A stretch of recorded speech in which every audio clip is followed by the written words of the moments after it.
We're gonna fix this real quick. The screen's gonna shut off here in a minute. So Woodstock's like the beginning of the summer of love, right? And that's when everyone agrees everybody started like doing acid and fucking. Oh, Aaron's ass is gonna be in the middle of the shot at the beginning of this. Okay, goddamn. there you go. Okay. Graceful. And so at the end of it, it's considered Altamont. Altamont was supposed to be like a similar concert, right? And it was the Stones played it. And so what happened is for the security they had, it was like overcrowded. It's like one of those like classic concert disaster stories. But the point I was making is the security was all Hell's Angels. They were all bikers, right? Mm-hmm. And they didn't pay them in cash. They didn't have the money, so they paid them in cases of beer and like fucking probably like other drugs and shit. But on paper, it was just cases of beer they trade it for. And then this black dude went, and the Hell's Angels fucking came out and they fucking stabbed him to death, like because he was pulling a gun out in the middle of the crowd. It was like some like altercation happened, I guess. Mm-hmm. And so then there's this video of Mick Jagger going up on stage doing Sympathy for the Devil while dancing and shit, and they would go up into his fucking ear and like, hey, they just shot a fucking black guy down there. We shouldn't have hired the Hell's Angels for this, and that's considered the end of the Summer of Love. Is Altamont. That's the end. After that, no one was a hippie. It was not cool to be hippie after that because that's what they do. But like, oh god, this looks pretty bad. What's up, guys? How's the road doing? Imagine everyone on acid watching that. Like, you think that they probably fried them forever, for years, right? Is this even real, man?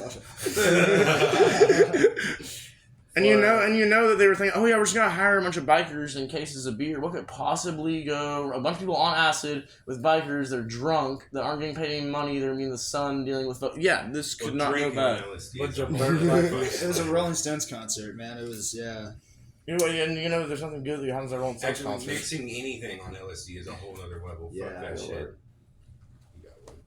You ever mix some shit on LSD? Fuck no. No. Stupid.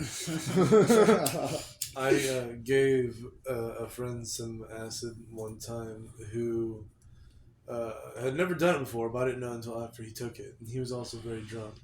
I was like, good luck, brother. And I didn't hear from him for 2 days. And then I got a picture. He just sent me a selfie. And it was just him shirtless in bed, all sweaty. He said, I just had the best days of my life. I was like, oh my god. What the fuck? Well, I'm glad that like days, like plural? Yeah, like 2 days. Like 2 days. Like he made some other decisions after the trip ended with that. And had another good day or so. Even the come down was good for him. The come down was what he needed. fantastic. It's the experience he needed. He had a cathartic experience. He loves depression.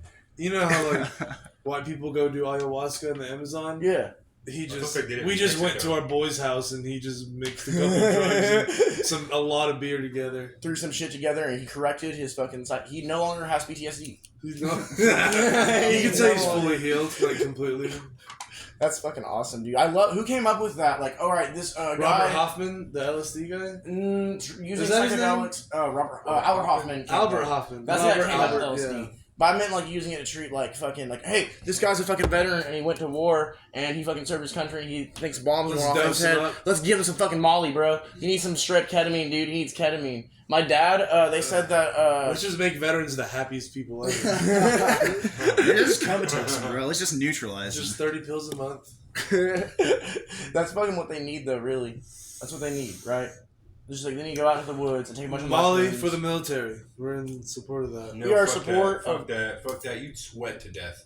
Maybe I You would sweat to death. You won't start dancing too hard. Huh? You'd be dancing too hard. You'd have to give up all your shit and start dancing, right? We got to hydrate the boys anyways. If there's a hydration issue, that's the government's. They are actually, I hear in the military, I don't know, I hear that they actually are on your ass at hydration when you're in the desert. They make you, they like, everybody chug fucking 2 bottles of water right now. That's like part of their, like, you gotta fucking get good at it. And my coworker I work with, he went to Iraq, right? And so in Iraq, he said it was so hot that whole time he was there, he never had cold water. And then when he did have cold water a couple of times, it sent his body into fucking shock. It fucked you up. So now this day, okay, my boss has one ice chest that he puts all the cold drinks in, and then Frank has a separate ice chest that he keeps lukewarm flat Pepsi in. Yeah, lukewarm water. Yeah, lukewarm water. Yeah, no, pop. Yeah, pop and water. But it's mostly water. All I know pop, is soda, whatever. Yeah. What part of the country you're in? You know. Yeah. Fizzy drink. Okay, wait, so hold on. Mason has a really good explanation of why we call it pop here in Tahlequah. My theory? I would love to hear that. This is a very... I tried to explain to somebody I worked with. They thought I was fucking retarded. It is an insane theory. Okay, so hear me out. All right. This all starts with a TV show that I saw called How the Shape how the states got their shapes. Shout out to that show. I saw a couple episodes. Pretty cool. The guy had like Henry Rollins on or something, didn't it? No, it's the American Figures guy, right?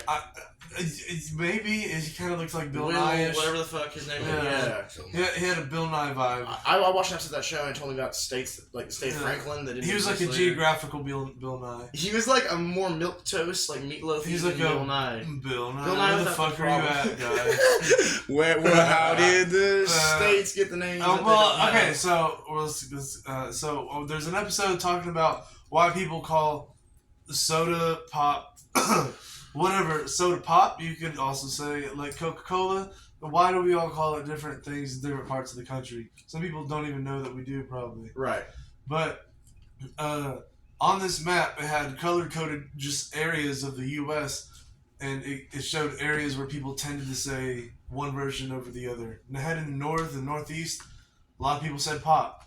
And in the southeast, and my grandma, her family's from like Mississippi. Right. She's from Arkansas, over on the Delta. Mississippi River. Yeah, they're all just swamp people. Swamp folk. And but they call everything. Can you get me a Coke? Right. A Sprite? Right. And you're like, that's a type of Coke. That's a deep Dr. Pepper's a type of Coke. Right.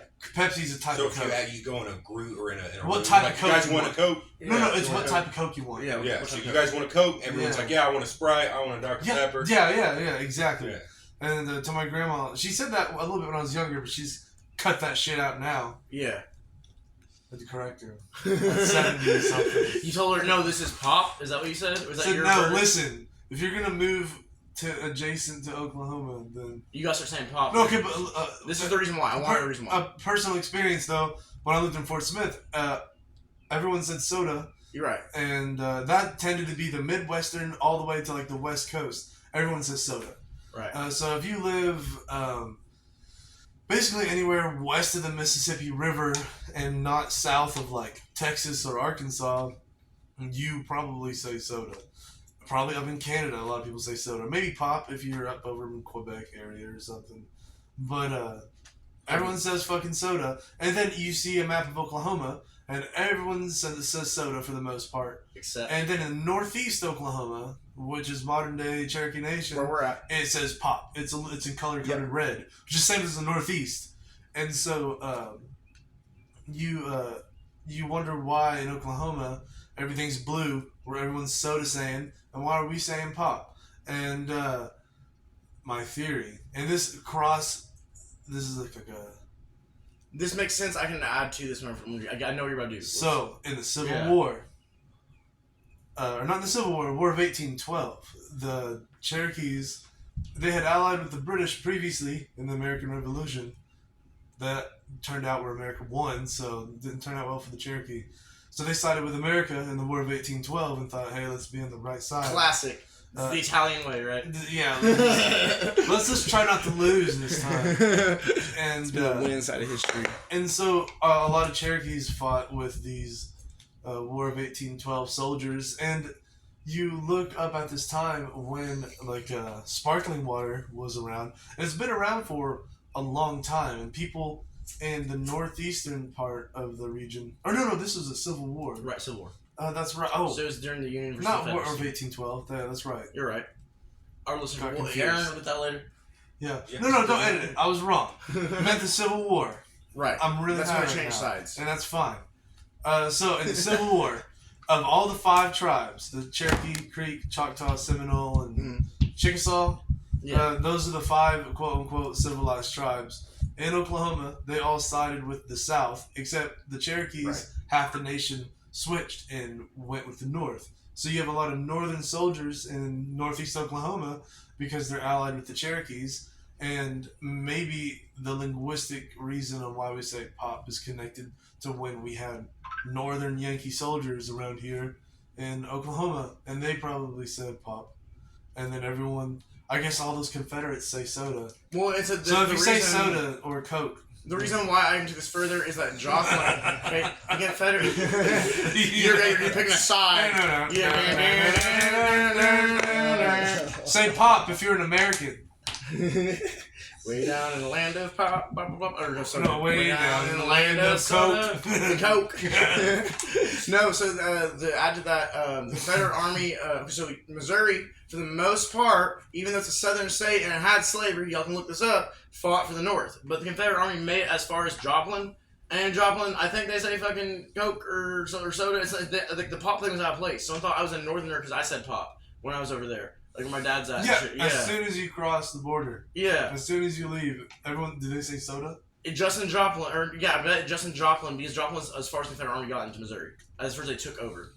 Like they held land there. Like, yeah. Interesting. Yeah. So if you say soda, you're a fucking slave owner. Or just like fighting for your country. Or you're just a fucking southern man barefootedly fighting an industrial force. You're sitting behind a rock with a fucking black powder 50 cal muzzle loader while there's 8 more dudes with revolvers and repeaters fighting you, and you actually still came out to win a lot of the time. So, hey, let me give you a fucking musket and I'll chase you around horseback with a fucking repeater and we'll see how long you last. You know what I mean? Like, and he wasn't, that whole time that dude wasn't, fucking, for slavery! Reload. Please don't kill me, please don't fucking... I feel like you give up. They did lose, though. Right, they lost. Terribly. They lost. But if it happened again... They did, a lot of them died, probably. They got fucked up, but they had a great KDR. They had a great kill death ratio. Due to an inferior military. Oh, no. But they got a lot of them. And they did not, dude. Their KD fucking fell hard. But they killed way more than they should have been able to. They got killed by a Okay, but then that's like, fucking okay, but then if you have less people and you have a large group, even with just 3 guys, we're so talking about the 50 Civil guys, War. right? Way to fucking, we're going on deep Right, so listen here. here, you're talking like you got, this is just an example, of course, it was like a scale way larger than this. You got 50 guys, right, and 3 guys. If you have a group of fucking 50 guys, more of them are gonna fucking die than the 3 guys. Right. I mean, I guess that kind of No, makes statistically, sense. yeah. I mean, like, what the fuck? You're shooting into a fucking barrel of That's fish. only if the 3 guys don't surrender when they see 50 guys pull up. But they didn't, obviously. Which is pretty cool. But what I'm saying is, of course, their kill, KDR, whatever you were saying, is going to be higher because there were more of them to kill. Right, they had more people they threw more of them at them, I guess. Yes. But also, that's unethical in a weird way because that's... because that's the terrible way of fighting the a Union war. is willing to fight the war by just killing, laying ram people. The Union was willing to win the war just by overloading the South with and they did with people. immigrants. They got people on boats from Ireland and Germany and like, all right, you want to be an American? Fucking go out there and fucking... That's pretty cool, though. And then they were like, hell yeah, I want to be a fucking... Make sure they were down, you know? Yeah. But they still weren't white. So? They still weren't white till eventually. later. Eventually, later, when they were firefighters and shit, they were white. But when they were fighting the Civil War, nah, you guys are in different regiments than the rest of them. Well, yeah, because they smell funny. The Irish? The Irish, well, they smell like Irish Spring, right? Yeah. So what they do to make Irish Spring is they just swab down a greasy redhead man and they just fucking package it up. And that's how that $1 soap, that's why I use, by the way. That's why it's like $1. Yeah. Plus, they wouldn't pay more than $1 for soap anyways. I think there is like an old saying that, what is it? There's that old southern saying, it's like the cheapest thing you can buy is soap or something like that. There's no reason to not smell bad. Like some shit like that. I've heard that before. Like the cheapest thing you can buy is soap, which is not true. So Toilet paper's pretty cheap.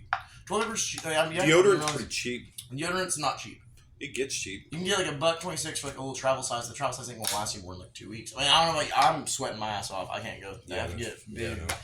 Normal thing of deodorant lasts me about 3 weeks. Ooh. Hell yeah. How fast do you go through deodorant? But that's if I don't get gel. Yeah, do you use the crystal? The crystal? Is it the clear one? Like, I mean, do you use like an alternative or do you use like a normal deodorant? Like, do you use like fucking, what are you plugging? Oh, I got Old Spice. Old Spice? What are you plugging? So what I'm plugging right now, man, is a stick of Degree, and it's lasting me a little while. I'm pretty heat resistant, dude. Like heat resistant. Yeah, dude. I'm actually pretty alright, like with the heat. I go for Arm & Hammer baking soda, and then I do the Stetson cologne and Old Spice. Yeah, I want something that scent that'll just not make Fiji smell, man. I've been I like rocking that. I've been rocking that since like 8th grade. I just rub ground volcanic pumice into my armpits. Yeah, I just get a red clay and just coat it masks, in red clay. it completely covers and Just masks. holding that stain in there. Now, at the end of the day, when I fucking peel it off, it's This like mud stank. barnacles, bro. Straight barnacles. Straight fucking barnacles. Oh, fuck. Okay, so today when I got up, I went up and I saw this. This is my neighbor Logan. He's just kicking it in the background. You probably barely see him. But I went outside and I have this big spool of wire that my bosses let me have. I've been using that as a table and like just kicking it on the table. And our friend. A spool of wire? You saw it up there, right? Yeah. It's a giant industrial-sized spool of wire, yeah. Is it big enough to be used as a turn on its side? Well, we're not making two tables, the idea. My coworkers told me how to fucking do that. But that's too long to dedicate to this. I want to tell this story, okay? We're sitting there, and so there's these kids upstairs, right? We have these neighbors, and they're cool people, but they're kids, they just like, they let them fucking roam. They're like free-range kids, or organic kids. Yeah, they're chickens. They're fucking, they're just on their own, bro. They're badass little kids, right? And one of them, he's the one that got into your car. Yeah. Like if you like way out your the level 2 enemy. Yeah, he's like, okay. Tyler had this joke. Do I tell this? This is punching down. I'm gonna tell it, and we might cut it out. Because this joke is punching down. Yeah. This child has fetal alcohol syndrome. Right, is what the implicate, right? Is that what's going on? Okay, that's what, okay, so the kid's fetal alcohol syndrome, and then Tyler's joke is that if that kid came up to you, he'll say a little goblin, if he was wearing black robes. He's a cute kid, he just got a little eye crooked. Yeah, he's got eye crooked, he's got long hair, and he has a speaking problem. He comes up to you, he looks like a level 2 fucking NPC villain. Like, he looks like a fucking little goblin monster. So the little goblin monster He did raid my car, and then, like, demand, like, trinkets and baubles. I gave him a pair of wooden tongs I had made. That paid him off. And they kept him out there for a while, using to flip meats with. Yeah, did they use them? I think so. Eventually, somebody did. That's awesome. My clients, defense, Your Honor, my clients. There might be some hooligans in my car. He was up in my car, and I went into my car, and I just found him, and he was like, "Hey, dude." And I was like, "Hey, man," and he was like, and he picked up like a Walmart sack, and he was like, "What's this?" I was like, "It's a bag." He was like, and then he picked up like a lighter, and he was like, "What's this?" I don't think it's a lighter. And he's like, "Oh." I was like, "You want that bag?" And he was like, "Yeah." And so I gave him the bag, and he just like. You should have gave him the lighter too. He just skittered up. Hell no. Cole would have. That would not have an apartment anymore. He'd kill me. Yeah. He would burn my fucking shit down. I wish woke up. Just out of sheer curiosity and chaos. Yeah, he'd light my fucking flag on fire or something. But he's out there and they were wilding out. And okay, what did you say before he even came out there? They said that they were throwing shoes up onto the top railing. We live on like the bottom floor of an apartment complex, and they're throwing shoes up there trying to get up there, like flip flops, right? And they hit your sister. Is that so? They hit Marina. They hit her in the back of the head, and they're like, "Hey, cut that the fuck out! Stop doing that!" Right? And they didn't. And then they kept throwing it, and this bong, which just got bought, was on the wire spool, and they're whipping the fucking sandals past the fucking bong, right? And then, like, what the fuck? And so the point I was thinking of is that I was getting flashbacks. I was like... Getting flashbacks? I was like, you remember that video of, like, George Bush dodging the fucking shoes? Yeah. Remember that? Yeah. You know what I'm talking about? Yeah. So I'm like, man, this must have been what George Bush felt like when he had to deal with a terrorist attack that he didn't fucking plan. That he didn't fucking... Bro, he dodged that shit. He whipped it around. He fucking... He fucking had that. And then the fucking best part, too, is, I mean, it's like... Okay, like, if you want to fucking hit Biden with a fucking shoe right now, you nail him in the fucking head and he keep reading. He's like, you just keep fucking going on. We want a president that will fucking dodge shoes. So I think that we institute policy where maybe what if during it the knocked debate... him correctly? He was like, what the hell? What am I doing? And the coolest part is the shoe thrower got both of them off. He got both dress shoes off and flicked him and got pretty goddamn fucking close. Hey, don't worry about it. The president is going to be the fucking... And the Secret Service got him. A member of Dodgeball, the movie. If you can dodge a If you can dodge a couple shoes, you can dodge fucking impeachment. You can dodge impeachment. If you can dodge shoes, you can dodge fucking They impeachment. should make all the presidential nominees play dodgeball. That's actually a good, like, have a team for, like, Republicans versus Democrats first, and the last survivors become... And don't you want our leader to be a little active in some form? That's why I like Robert F. Kennedy Jr., but I'm not going to plug him on the podcast. Robert F. Kennedy, that's... So, you know who Robert Kennedy, like, that guy? You know who John Kennedy is? Fucking that guy? Yeah, we should make fun of Warriors. It's their fucking kid, and he's actually pretty cool. No, he's actually... He's running as a Democrat, and he's hitting Biden from the right, and he's hitting... from the back? Damn. He's saying a bunch of cool shit. He's giving him some problems because he's polling better in some places than Biden is now. Parkinson's.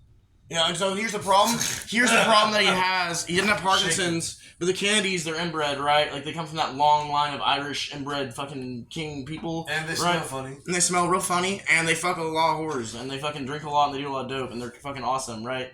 And Robert F. Kennedy Jr., who has already had his own shit, he has like a speaking, so he sounds like this. And so he's actually probably the smartest person running, in my opinion. But hold on, I still think he's better than fucking Biden. Again, he's fit, he's in good shape, but he's a speech impediment. That's his like big thing he's trying to overcome right now. He can just bring a notepad and just show what he wants to fucking do. Hold it up at fucking the World Union Congress. What's the fucking? It's got like a The nice World Trade Conference or stuff. United Nations. He UN. rolls up with the yellow notepad and he's just like. It's a drawing of a frog. And so if Trump got in a debate with him, I feel like it's gonna be bad. Like I feel like Trump's gonna tear into him too hard. But I don't know. Look at him, Frog Kennedy, hopping around with you. Every time you hit him with the truth, he hops around it. Starts off as a tadpole. And it's so funny because some of the shit he's saying is pretty controversial, and then they killed his dad and his fucking uncle, and he's like, he knows, like he's like aware of it, and fucking, it's like, it's just something else. But we might have Kennedy versus Trump for 2024. I think that's interesting. I don't like Democrats. I thought Trump got fucking charged with a whole but he doesn't matter. He's also like they can't do anything. Nothing they're ever want him is gonna ever. Trump. But no, what I'm saying is you can't have a president. No, the impeachments. Those both got dropped. No, not the impeachments, Not but the the charges, charges. but the charges. No, you can be president from prison. Leonard Peltier runs for president in every election. What? You can be president and be in prison. That's true. That's awesome. I wish we had a fucking... But that is if you were already president and then got sent to prison. No, Leonard Peltier runs for president every year. Only being able to campaign Who Supermax is? to Supermax. Leonard Peltier. Who's that? So Leonard Peltier was... How would you describe him? Okay, so Leonard Peltier was a revolutionary in the American Indian movement. He, actually, back in the 1970s, he was the proposed figurehead, though, honestly, it was more of like a council of people and of dude. This is in Wounded Knee. Just for Yes, yeah. It's for context. Yeah, this is from South Dakota. This is actually where my family's from. Well, not Wounded Knee itself, but Rosebud Reservation. So right. Yeah, same nation. But explain who Leonard Peltier is, because I have information later. Well, he was accused in the murder of Anime Squash, right? Yep. Or in connection to it. In connection so to he's supposed as the fall guy, unrightfully charged with her death, and a lot of natives see him as a symbol of indigenous resistance. Right. Yeah. Right. He was my great grandpa, Papa Frank's cellmate, and he wrote about it for a long time. They were in Supermax together for a few years, just them in a fucking cell. He said, "Leonard Peltier, I hardly know her." Leonard Peltier, I hardly know her.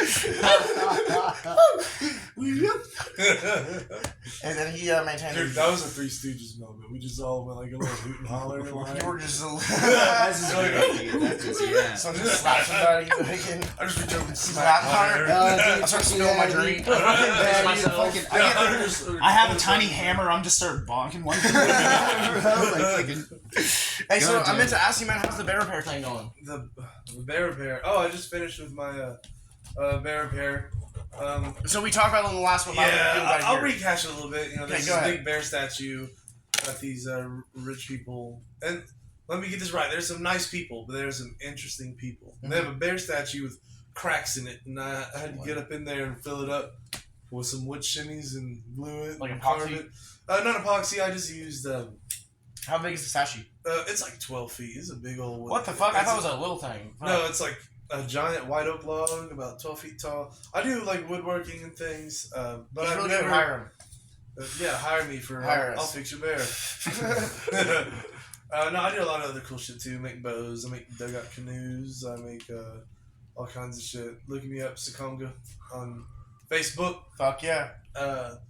I'm terrible at social media, so really, if you just kind of hoot and holler You need a around manager. Tahlequah, You need a fucking manager. You need. if you hit Norris Park at about 7, there's a good chance you might see me crisscrossing by. So just hang out, just be around. It's on the street. Yeah, you know what I mean. These they're like, as I learned, there's life story. I'm not gonna name drop, But they're a nice couple. They pay me well to fix their bear. They're nice enough to me. They made some bougie pizzas for me with ingredients from like Eskimo Joe's or something. Fuck yeah! Like a homemade pizza? Yeah, like a homemade What the pizza. fuck? Yeah, man. And she like grinded the cheese. These people are like 80 years old, and this man just gets out and he's like, I'm gonna go brush hog the yard, and he's out there in a tractor at like 85, just pushing trees over and shit. Just doing some crazy shit out there. He almost dropped a chainsaw on himself the other day. Like while you were there? Yeah, well, that storm we had recently that knocked a branch down, and he went to go chop it up for wood, and he like just a little rock got him, and twist the ankle with a chainsaw going. Jeez. But he was all right. He's all right. He just got started. Really, the ground for an old man is your biggest enemy. Skateboarders too.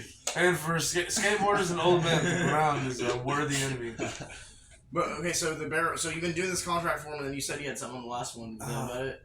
Oh well, so I almost want to just delve into this couple because of how interesting they are. Right. The guy, he has a bio. He almost want to read. Oh my god, his bio online is the funniest thing ever. He has a website. He does photography. Okay, huh? He might want me to plug. I probably should. Go for it. Plug him. Come on. And that's all we'll cut out. But he's 80 something. He's not gonna watch this podcast. Okay, then don't name drop him. But his website is his name photography. Right, I bet it is. Fucking. I don't have to read it. He's photography. I hardly know her. Photographer. I hardly know her. But yeah, he's I read his bio. He and a little bit from talking to him too. He was like an executive businessman. He's like, I'm tired of this, Dad. I want to be a photographer. So he goes to Canada. He's from Texas, and he marries a lady when he's like in high school. He meets her. They have the same last name, suspect. And and they fly up to Canada, live up there for a while. Canada starts to get too gay and liberal. And he's like, we gotta come back home. And so he goes down to California. And this man is 80 years old though. So this is California back in fucking 50s. When Reagan was 50s. I don't know. He was born in like the 30s. He graduated high school in like 53. What the fuck? Yeah. This man is old. Oh yeah. This is an old man. Piece of living out history. there brush hogging. Dropping chainsaws. Yeah. And it's funny. He's like, he's not from like a cowboy world. He's from Texas. But whenever I met him, he's wearing like a fancy cowboy hat and the nicest paisley bandana you'd ever seen. Just like a bougie old man cowboy. He's playing cowboy up on his estate overlooking a lake. In Oklahoma. He just wants to role-play out Red Dead Redemption. He's role-playing Red Dead Redemption at 88. Out in fucking... Yeah. He's out here 1883. Yeah, he's out there. He's fucking... He was born before Oklahoma statehood, probably. Wait, so what's his wife like then? So she is so he is a character. She's nice. She is a bit interesting. She likes to write historical fiction, which is cool. She's a history nerd, so I can get along with her, talk about a lot of stuff. Right. What's she write about? She loves to write about Confederate alternate history stories. So like Henry Turtle and stuff? He's the famous alternate history guy. So, there's a little side note. I want to guess, because my dad wanted me to tell a story, you don't listen to it. When you're in jail, you don't get a lot of books you can read, right? And you're there for a long time. If you're a smart guy, you want to read historical books, that's your interest, you try to find historical books. All they have in CCDC right now for historical books is Henry Turtle Dove. So all you do is you read what you think are history books, but it's fake fucking time travel, rewind history, and your brain gets all fucked up, and you mess up dates, and fucking, it makes you into a Confederate racist. Like the Nazis in the 60s, right? When they owned Montgomery, Alabama. And you're like, well, that didn't happen. You're like, when they got it, when they fucking overthrew fucking the White House and fucking gave... So one of the plots of it is that a guy goes back in time, and he gives the Confederates AKs. And that's how they win, is they have AKs. So she's not that cool. Okay, right. What hers is, it's not like alternate fiction or history. It's like she picks a real setting. Mm-hmm. And sets the story during that? And then she adds like a story around it. Okay. And and it's funny, I brought Mo up there, who's like this, and she fucking, and this is an old Christian Republican couple. And they left California because it got too probably gay and Mexican for them. Right. White flight. Yeah, and white flight essentially. That's what it's called, yeah. And so they came to Texas for a while, and they came from California back to Oklahoma because the land's cheap out here. Texas, a lot of people are moving there, so it's probably just more expensive. So they got more bang for their buck out here in Oklahoma. They moved out here a few years ago and bought this huge ranch, and I didn't know. And so this man talking to him. Is this Beverly Hillbillies? This is part of the plot of Beverly Hillbillies. No lottery, right? But they were already rich in Texas. He comes from a rich business family, and so he just businessly moved to Canada, right, and became a photographer. Then he joined an explorers club. They're like world travelers, a bunch of rich white guys who dress like Theodore Roosevelt and take pictures of brown people, go around and molest all the children of the world. Go around. It's a South Park joke. There's an episode of South Park. I'm sure my guy doesn't, but there are clubs where that happens. Well, Explorer, I hardly know her. So, hey, oh my god! And so, I'm sorry, I don't know who this guy is. You're not pedophile, I'm sure. I'm sure you're awesome. I'm sure your kids love you. You have a great relationship with your kids. This guy. I met his kid. His kid came to stay with his parents. Probably they have a great relationship. Great, then. I'm sorry, he was barefoot and comfortable the whole time around his dad. And this man, there's now I gotta talk a little bit about this. There's a phenomenon of a lot of people who believe they're Cherokee, and you know what? There might be a vague native ancestor back there, but it's very common that someone claims to have a Cherokee princess ancestor, blah blah blah, this and that, and it turns out to be a Mexican or a black guy or a Portuguese or a black Dutch. They were swarthy. Or just a dark-skinned German or a Turkish or just something different. And that people wanted something more class acceptable for their era, which is unfortunate and is embedded in racism and things. But this guy, he was telling me about his family story of coming from a man who was like this cowboy guy, and he was from the area of the Cherokee homeland, which doesn't necessarily mean he's Cherokee. North Carolina, Georgia, Tennessee.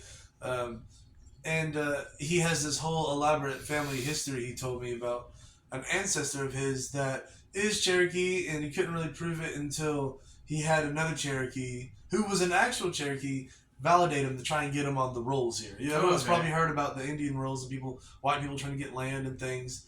And my mother is a historian. She knows that the native that he uses as an example, who was used as like a reference. He is a known guy who took bribes from white people. He just like if me or if any of us just if the Medeiros twins came up to us and like, hey man, if we pay like $20, which is like $1,000 in 1907, like fuck yeah, be Cherokee. I'd probably be corrupt too, honestly. Fuck, dude. It's fucking. Well, because back then they thought it could have been a bad thing long term, right? They didn't know why they were. Well, we didn't want our land chopped up at all. Most people didn't want any whites here. Oklahoma was just Indian territory. But at statehood, there was already white settlers already made up 75% of the population. Right. But at statehood, before white settlers were even legally allowed. That's what the concept of Sequoia was supposed to be different. It was supposed to be an Indian state. Right. We would be in what is now the state. The state of Sequoia, and then Oklahoma would exist, but it'd be a western state. Right. The situation where the whites could go. Yeah. But I'm talking about my boy, and he has this elaborate family history about coming from a Cherokee who's known to take bribes from white people. And the guy was an outlaw. This is like a cowboy outlaw.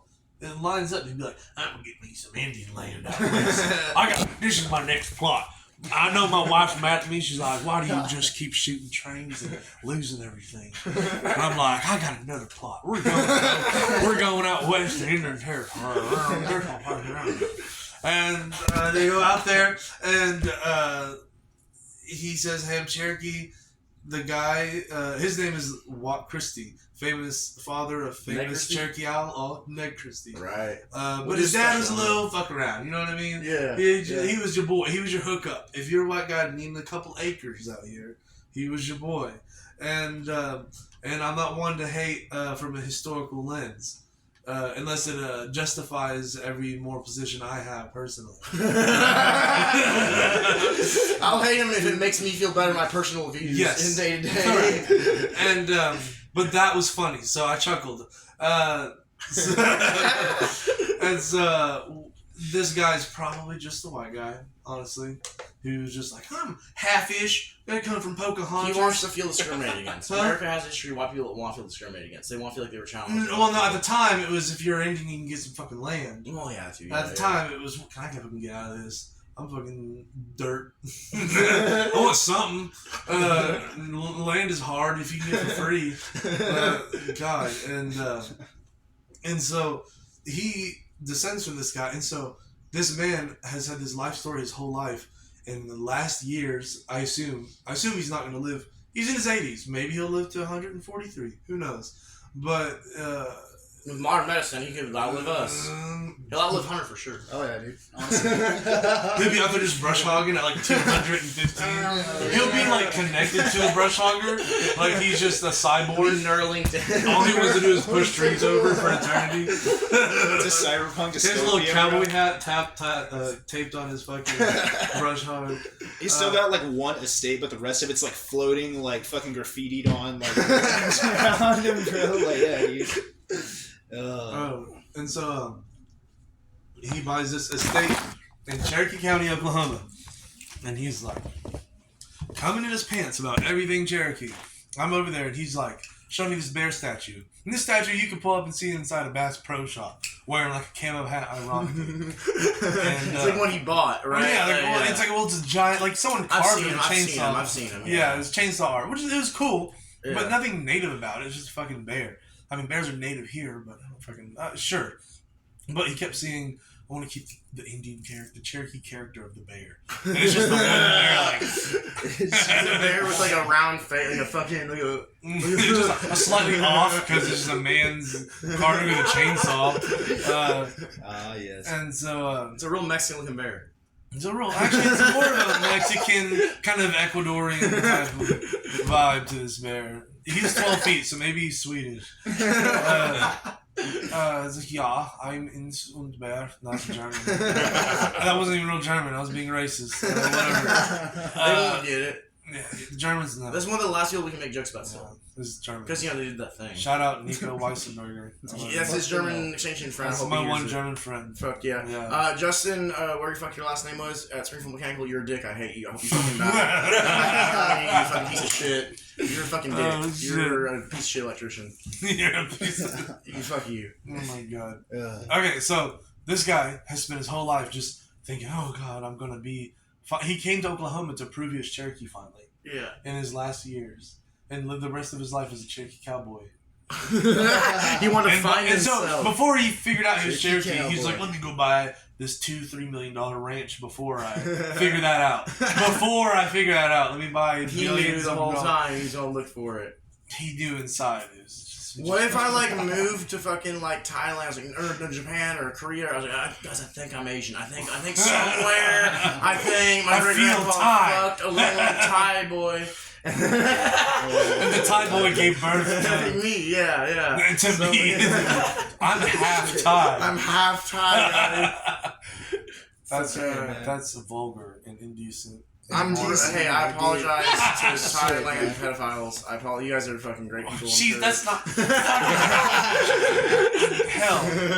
All right. It's a bit much for you, huh? Yeah. So, it was unfortunate that he gave me that information. And I asked my mom, and I was like, "Oh yeah," and within seconds, she was like, "Oh yeah, he probably just bought his way into the rules." Right. She already knew that guy's a notorious bribe taker. And so as soon as I said that he was associated with that guy, what? I was like, oh yeah, probably not. And so in the seconds, she crushed his entire life plan. Become famous photographer, sell millions of dollars in paintings, and live his life, travel the world as an explorer. And it gets worse. How she knows? She just knows because she's a historian. He is okay. So 99% of the people that he said were Cherokee, except for his immediate family, were just all white people who were oh, what's the guy? So he's a known, notorious, dozens of people. Yeah, be you're and some he even got on the rolls that they accepted it, and there's white people or people descended from. But a lot of those people have since married Cherokees, so they're that makes the marriage thing makes it so fucking weird. And so there were people who were Cherokees white enrolled and they were enrolled as Cherokees, but married into real Cherokees, and now their kids are all just Cherokees will consider adoption too on the card, right? I've heard that. Yeah. If you were adopted at that time, especially, you could be a white man married to an Indian woman and get land.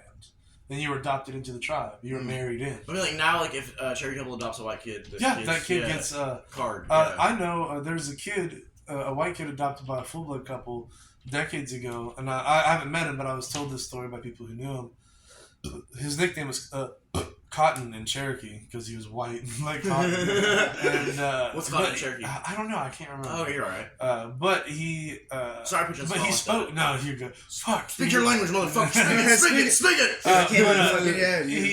He spoke Cherokee fluently. The white guy, like grew up with Cherokee parents, knew all the shit, and adopted into a clan and everything. He was a Cherokee man named Cotton, a white Cherokee man named Cotton. But his brain and his heart were Cherokee. What was he like? Blonde hair, blue eyes, or was he like an Irish? He's white. He's white, like blonde, white, yeah. Someday we'll get on here. I think you should do a special on Redhead Kiowa. Actually, I think we should do a drunk history special, where it's just us doing our favorite history stories, fucking drunk. Like, and I think I think that'd be really fucking cool. This is the best part of this whole story. This is all the setup. Yeah. All right. This is all the setup for the funniest part of all this, which isn't as long, but it's still super funny. Pay it off, bro. All right, so he, on one of my last days working for him, repairing his bear, he was like, did I tell you about how me and my wife got our vows renewed? Oh, so he was a safari tour guide in Africa for 10, 15 years. And I was like, okay, cool. So he's not like a racist Republican. He doesn't hate brown people. He actually loves them too much. Right. He's like, I just wish the fucking Sand tribe, the Bush hunter-gatherers, would vote Republican and become evangelized like I just me. wish we could give him some MAGA hats. He's giving MAGA hats to like fucking Bush people in Africa.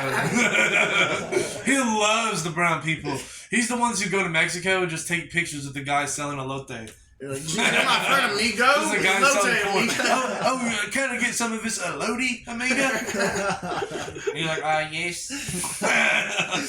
So he's a tour guide in Africa. Let me get a picture with So he's a tour guide in Africa. He had a deal with a Portuguese lady who knew an African guy who knew the tribe or the chief of the tribe. The Portuguese terrorized the fuck out of themselves, right? Yeah, it's a little concerning. Right. And he would go and dress up like a 18th century imperial white guy with the bush hat and everything. Full khakis. Show you photos of it and shit. Full helmet, like bush, like what are those called? Pith helmets? I don't know what. It's the big, fucking Buckingham Palace. He was going around being driven by a black guy in a Jeep, leading other weird white. And you think of travelers to places, the people who can afford to travel places. A little tiny side note. Like there's a lot of like Chinese people who, I think I talked about this last time, Chinese travelers who always get hurt. Did I bring that up last time? Yeah. Like the weirdest incidences and accidents that involve deaths will involve these Chinese tourists. These are also probably rich Chinese people who can afford to come here and they don't like do a bunch of things. Right. They're probably very sheltered. And so the same for white people who go to other places. They're very weird, sheltered white people, or they're like French guys who skydive a lot. Like it's either or. It's like you have just like a weird old German couple who just like takes pictures with every brown person around the world because they never seen one. They see all of them now in the last years of their life, and so that's the people he's leading around. He's like, I'll take you to experience the Serengeti, and we'll meet the Maasai people. And so he takes a couple jeeps full of white people out into the desert to meet a tribe full of pastoralist people, the Maasai, and they just paint the white people up and dance for them and just get them out of there. And so it's funny. You got to think this tribe from their perspective. They're like, every week the Jews come up, they give us $8. We buy cigarettes. We paint them. We cook them kudu. They love it. We paint them. They like it. We do dancing. We see them dance. They can't dance. Never can dance. No. And so there's a drift on them, and he's a part of it. Yeah. And so these white people are just fucking coming in their pants the whole time. They're just seeing like the guys dance around. They have of course their culture is beautiful. Their jewelry and clothes and stuff they talk about, and so they are getting the most authentic experience. But you got to think, the boys are just there and hanging out, getting their fucking dough, And in Africa, that you got to think that money gets filtered through a Portuguese lady, then that guy, and then the African guy. And so this African guy with like sketchy sunglasses comes up. He's like, "You get 50 cents. You get 50 cents. You get 50 cents. That is your pay. Until next time, when white people come up." Don't you question me. And he like pops off some rounds as he leaves. Letting them know, I'll be back next weekend. And the white guy's like, "That's how they say goodbye here." Oh wait, no, he's not driving. The black guy's driving, and he's just cruising. So he told me he got his vows renewed in South Africa with his wife, which is funny. You got to think with the Maasai as the people who renewed it. He did an African ceremony as white people. They're already married. You gotta think the Africans are like, he already has her. Why is he doing it again? He already paid the dowry. And he paid a dowry again. He bought a goat and a sheep for his lady again. This is when I was like, he was like, "Did I ever tell you about how we got our vows?" I was like, "No, please tell me." He has a whole nice leather-bound book with pictures, and it's a storybook written by himself, and it's cringy. It's like he's watching him, and he's already a cringy dude, writing a story about him and Lori's experience getting their vows renewed. And there's like this just other awkward white lady who's the barber, the photographer. She's like, "I'm here making pictures. They're so cute." And also, you gotta think, they did this while he was giving the tour. So these random Germans and English and Americans who buy the tour, their tour guide's like, "Surprise, I'm getting my vows renewed while we're here." And they're like, "I paid for trip to see old man get remarried." I want to see African dance. Not white people. So it wasn't even like, no one, did they have family come or not? No, it was him, his wife, like 8 random tourists, and an indigenous African pastoralist community. And so it's funny, he had to get, so for the Maasai to adopt them, they only marry Maasai people. So they'd be adopted. And so he's flipping through the pages, and it's him and Lori, and it's their like little page. It's like, "Yo, it's your boy." And I said Lori, his wife's name. Yeah, Lori. There's a lot of Loris. Look her up for Lori. Yeah, there's a lot of Loris. Yeah, there's too many, bro. As long as I don't say his name. His name, photography.com. You can figure it out piece by piece. You can dox this old man. Don't even dox. Find his address. Actually, you're not even going to find him. He's so far out in his compound, and his neighbors, I had to pass 3 trespassing signs to get to his damn house. And then when I got there, I was like, I was not sure this is the right place. And he was like, "Yeah, I had to call the boys off." So he had to call his neighbors, who they're not poor rednecks, these are rich rednecks with the nicest guns. Yeah. So they're like looking out their bathroom window, taking a shit. He's that Chevy Cruise coming down there. And I'm just like fucking bumping Ice Cube coming up a dirt road. I'm here to repair a bear. This is not what it looks like. It's like, get there, and he's like, "I had to call the boy." So try and get at him. You're not. There's cameras. We got some crazy people listening to this, though. Be careful. He's got a bear statue. What do you want from me? Oh, God. He had to write me. He doesn't have any cash. He had to write me a check. That was annoying as fuck. I had to go cash a check. I don't have a bank. I use Cash App. Cash App. If y'all could sponsor us, it'd be dope. They actually do. We can try it. Back to the marriage vow renewal. So he has to become Maasai with his wife, Lauren, and so he goes and to get adopted, he goes to the head man of the tribe, who's like in his 40s or 50s, and his name's a cool African name. I'm not gonna do that. Actually, these might be some clickers. I'm not sure. I'm gonna go out on a limb. No, these aren't clickers. They're like okay. Maybe a couple clicks. I'm not sure. Yeah. From Africa, it's like we throw around. So you ever think some of the clicks are just to impress white people, and the second they leave, they're like, "Oh, bro, that was." They all speak Ebonic American English. Yeah, right. Man, these white people. The second they leave, they're like, "They're so fucking stupid."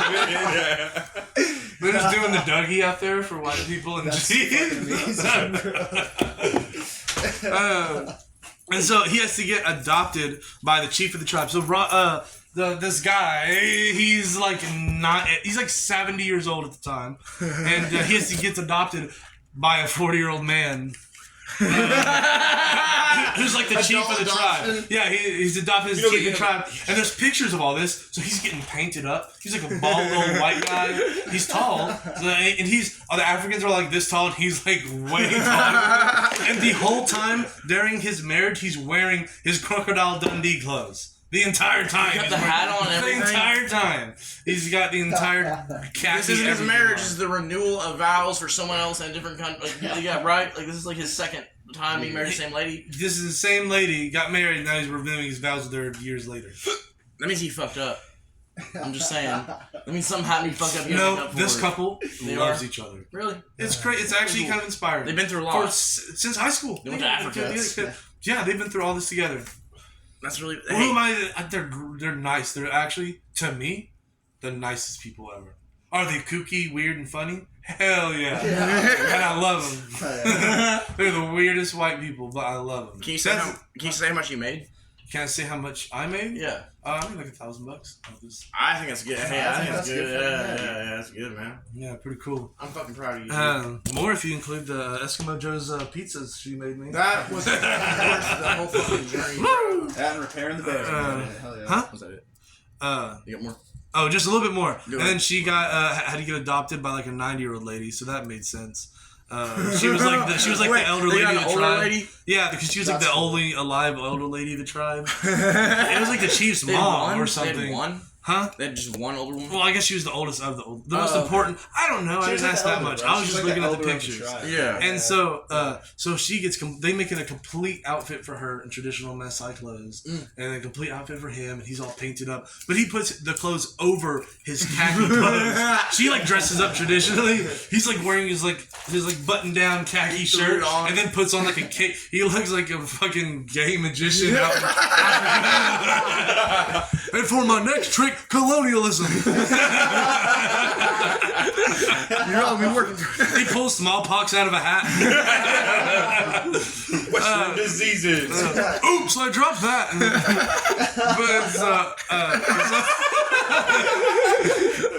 They'll figure it out. So he gets.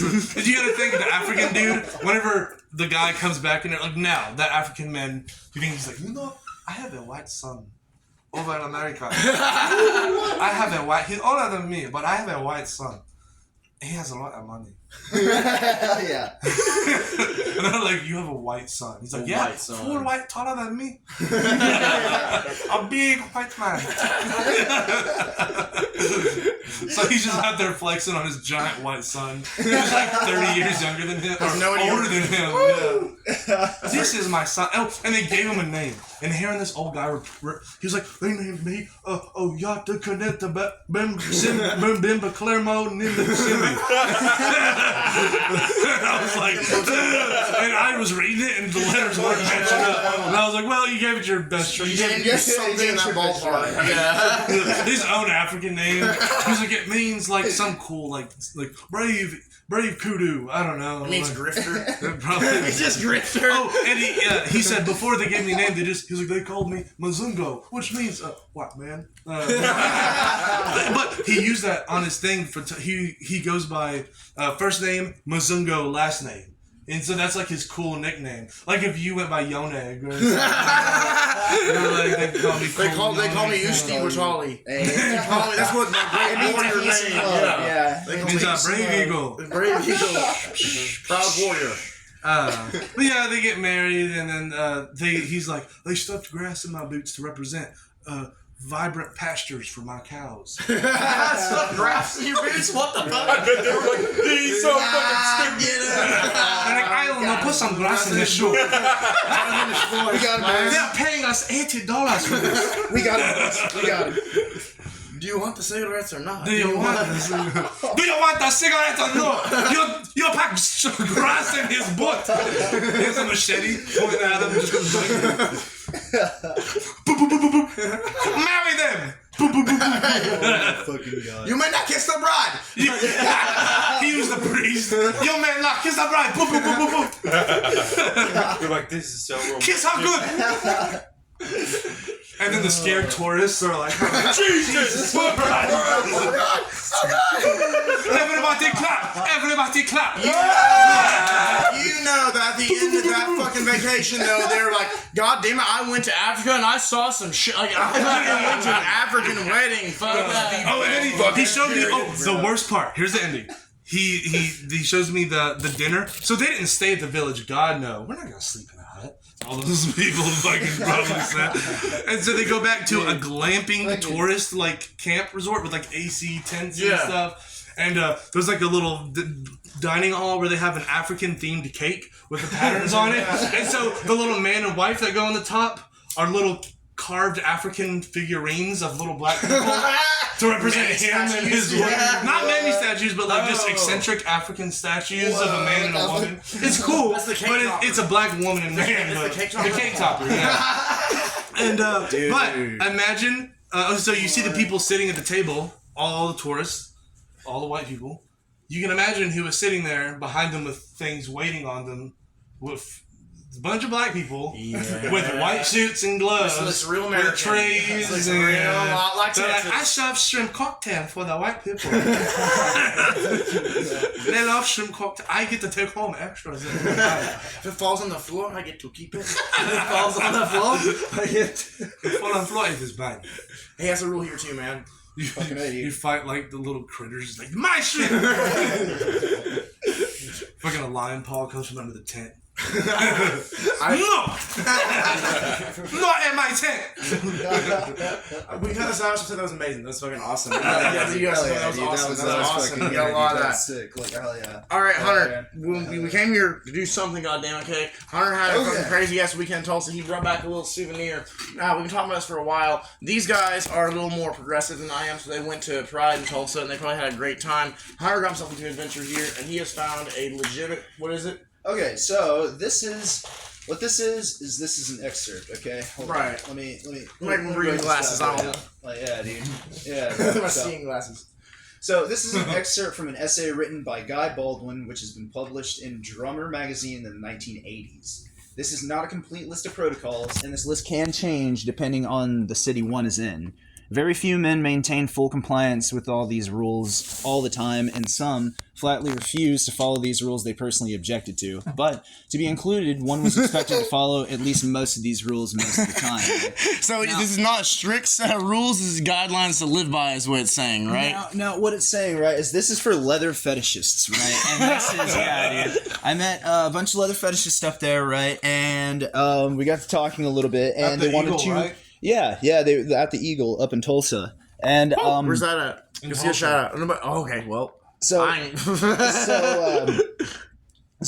yeah, dude, we were up in there, and they gave me an excerpt to fucking read about some of their lists and rules. So this is for the Old Guard history, origins and traditions from this excerpt. It's called the Old Guard. So yeah, for the attire. For the attire, right? Okay, so they dress like gay Nazis too. Fucking god, dude. They are wearing like only what, like everything Hitler puts on extra to go out in wet weather. They wear only that. The leather hat and over trench coat. Nazi nightwear. Nazi nightwear. That's really what should be. Oh my fucking god.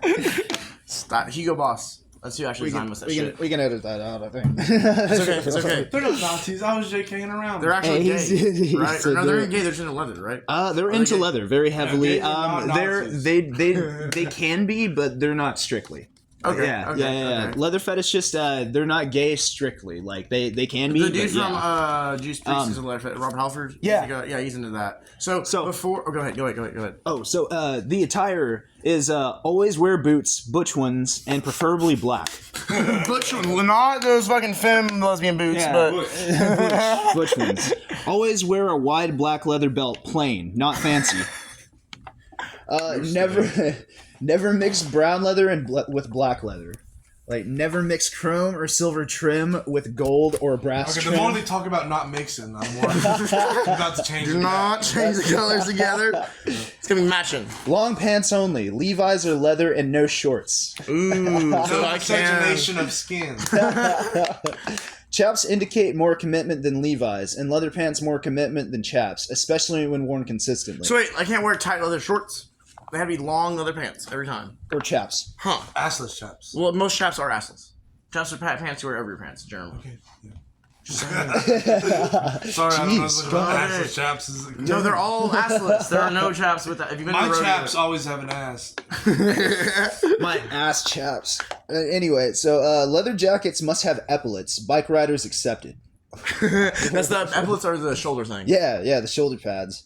Headgear is reserved for tops or experienced or heavy bottoms only. That sounds gay. Okay, that's That sounds like some. They could be straight. They Tops could and be. bottoms. Bottoms may not own collars unless a particular top has allowed that bottom to be the custodian of the top's collar. A bottom wearing a collar is a slave and belongs to the collared bottom in conversation, but other bottoms may do so. Oh, wait, hold on. Fuck, I fucked that up. Hold on. Let me go back. So, a bottom wearing a collar is a slave and belongs to the owner of the collar, who presumably has the keys.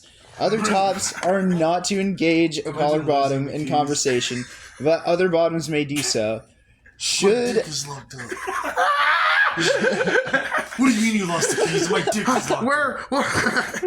Should a relationship end, a collar must be returned to the top. Yeah. So what? You can't bar. If you get that collar, you gotta get. Hey, at least they have a sense of honor. It's a sense of honor. You gotta bring back collars and make sure that it fucking all ends up all right. Got it. Yeah, dude. And this isn't specifically gay, but yeah, dude. They do It sounds believe in, specifically fucking gay. They do. They believe. Sounds specifically. Yeah, dude. It's part of like Imagine joining this and dominatrix just like trying to be shit like, too. but in a straight way, guy. No homo, guys. Where the chicks Well, at? dominatrix shit, dude. That's Well, always yeah. Just go That's kind of step on guys, Hunter. I mean, Some you high got- heel boots. I don't know. Maybe it's just more Were you cheap version. wearing I'm not leather? here to judge. Were Like, you I'm wearing not- leather when they gave this to you? No, Hunter actually. said, "Damn it! I wish I would have worn my leather." And I said, "Hunter, do you?" Yeah, that's also You pretty wish you fair. would've Like, worn yeah, your leather dude. to I was the pretty party. drunk, man. Like by this point, and I was like, "Fuck, Yeah, dude." Hunter felt like he was missing out. He was like, "Oh fuck!" I didn't know they were doing leather. Those guys night. look cool as And you fuck. saw guys with like little leather bands across their chest. That And you're like, hey, are you in a GBH? Are you? Are you in the casualties? Are you in casualties, bro? All right, so fucking going on the list. Never touch the bill of a bike cap, including your own. Never touch another man's cap or headgear unless you are very intimate friends or lovers. Those are fighting actions. Those are fighting actions. Those are fucking That's yeah, dude. specifying men and not men or women. So that one actually did specify that. Yeah, dude, that one did actually. Pretty gay. So, all right, so fucking keep studs and other decorations to a tasteful minimum unless they happen to be club insignia. Like you get, it's the opposite of the stud count. It's Yeah, the dude, opposite. like, you keep it to a fucking minimum, bro. Like keep it to a hey, fucking. don't be wearing a fucking spiky jacket out to this thing. We want to be able to touch you. We want you to bump into somebody and fucking poke them. We don't want that. Like, oh, we fucking good. Miss you, bro. Rest in peace. Rest in peace. What's the next one? So, never wear another man's leather unless he puts it on you. Rest in Oh shit! Oh, by the way, if no one knew, Bryce got smushed by a fat lady. A bunch of that's not yeah. Bryce actually suffocated under the weight of basically. We're not going to name drop guys, but Bryce got squished by an enormous woman. I'll tell you what he did do. He got peed on. Hey, I'll tinkle on him. I didn't know he was in Bitch, water mate. sports. Have a bit of wash on me. Okay, You think he leather. showered? Huh? You think he Ooh, at promptly some showered? point. No, Or you think I you let it like fucking soak in? Let it stink. oh god. We had a friend piss on himself when we saw on Pornhub, and we had mutual trauma from this guy. Oh wait, It's I've just never seen that. well, I didn't see it, but I know about it. We all know Oh about it. god, nobody wants. Oh jeez, dude. I think it's not there anymore. I hope so. Well, No, because they took down whenever unverified they- accounts. Yeah, Pornhub actually said you couldn't make porn without unverified accounts. I see. What was the next rule, Hunter? Leather, other than boots and belt, must be earned through the achievement of successfully challenging scenes. Wait, so they had to like fuck you in the ass and whoever like. No, like, no, no, what no, is no, no. the- It's Oh, like- you came first. I get the leather. So you could just had it the whole time. No, dude, it's like a West Side Story, like, dude, like, okay, so it says fucking challenging scenes, like, yeah, successfully challenging scenes, right? So you gotta da-da-da-da. It's like a West Side Story, bro. Like, it's a fucking, yeah, it's a West Side Story type thing. Wearing gloves Wait, is really? reserved. Wait, what's Yeah, up? it's Yeah, challenging. Dance off? I don't know, bro. What else what if you get challenged in the gay leather fetish community? Are they talking about fucking here or are they talking about dancing? Are they talking about fighting? It might be fighting. You might have to get jumped in. Oh yeah. Wearing gloves is reserved for heavy players, glove fetishists, or bike riders. I'm a heavy player. So if you see someone with gloves on, you gotta call, hey, don't be wearing that shit. You gotta be wearing real ones. How many gay bike riders are there? A lot more than you They keep think. bringing that up. A lot more than you think. Really? Yep. Yeah. The village people. Like, Remember the village people? Remember the village people? Remember the village people? One of them was a biker. I'm just saying. That's one person. Are they gay too? No, man, I don't know what you're talking about. The joke is they're homosexual. Oh my god. Always indicate SM preference, only with keys left or right. So one of them means that you're top, one means or submissive versus masochist, Yeah. or the fuck, yeah, or sadist versus masochist, yeah. Yep. If you are cruising seriously, wear the keys out. If not seriously, tuck them in the back pocket. Always indicate strictly leather sex or rough sex interest by wearing no keys at all. Okay, so you can't. There's no option to not have indications. You just Yeah. can't. Yeah, you've got to have an indication. Those who switch are second-class players and do not be taken seriously because they haven't made their minds up. If you must switch, do so in another town. So I have to move to fucking Pryor to be a bottom. I have to move to Pryor to be a fucking. No, you commit to it. Wherever you are, you stick with. That's the hood you ride with. Unless you're in another town, then it's if you're in a different zip code, it's all good. Full leather is reserved for after 10 p.m. only and only with of our own kind. What the fuck is this? Our own kind. Our own kind. Don't get none of our own kind out here wearing leather. Respect the public by wearing less of it during the day. Don't frighten old ladies. I did once by accident, or anyone else for that matter. Just don't. There's just one guy. There was more of a story there. You know what? Oh, dude. He was in fucking Aldi's trying to get some fucking off-brand Cheez-Its. He was wearing only like a leather thong. He was wearing the Gimp costume from fucking Pulp Fiction. Bro, from fucking Mad Max, bro. Was that the same on both sides or not? Okay, so yeah, there's okay, so socializing and cruising. It also has their dude.